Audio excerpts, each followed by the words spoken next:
Dart School presents theoretical probability. The probability or the theoretical probability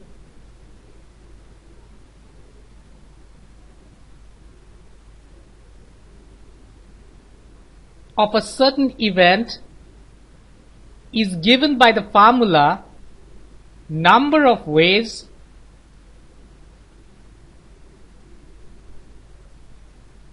in which the given event for which we are going to find the probability in which the event can occur divided by the total number of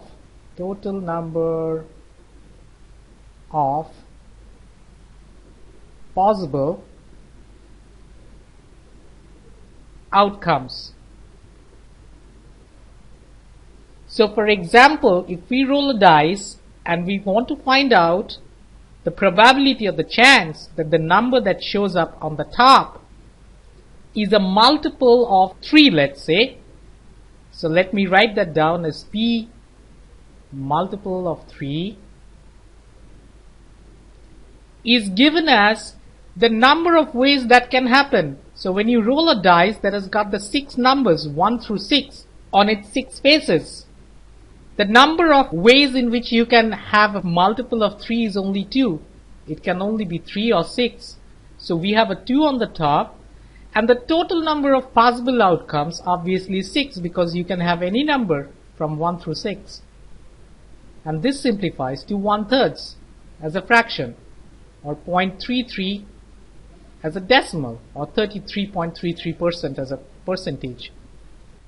The theoretical probability is calculated using this formula and using some math, as we can see here, and is different from something called the experimental probability,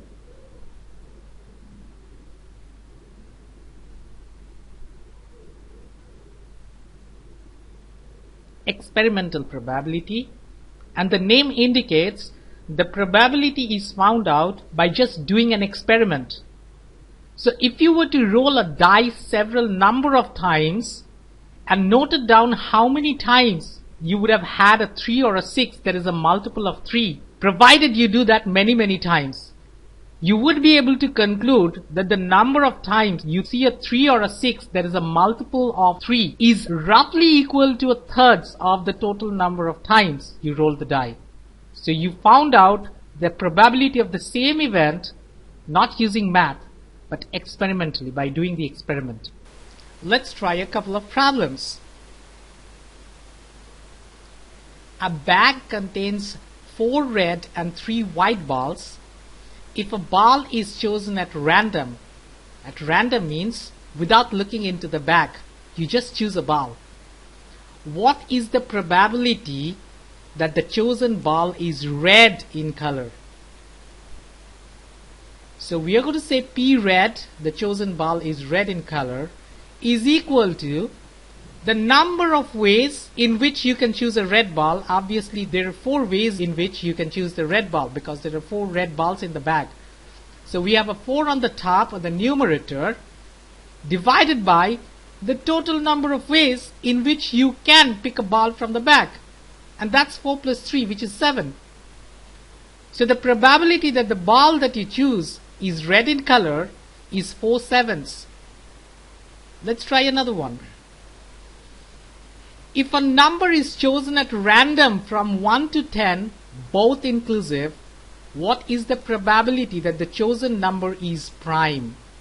So we are going to say P prime, the chosen number is prime, is equal to the number of ways you can pick a prime number from 1 to 10.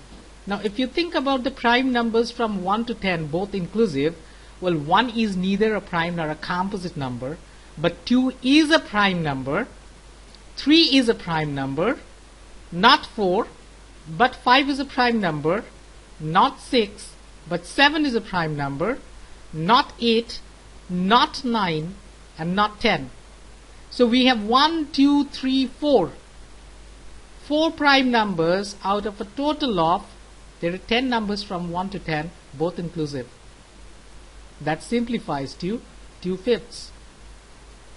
And you can always write that down as a decimal, 0.4, which is equal to 40%.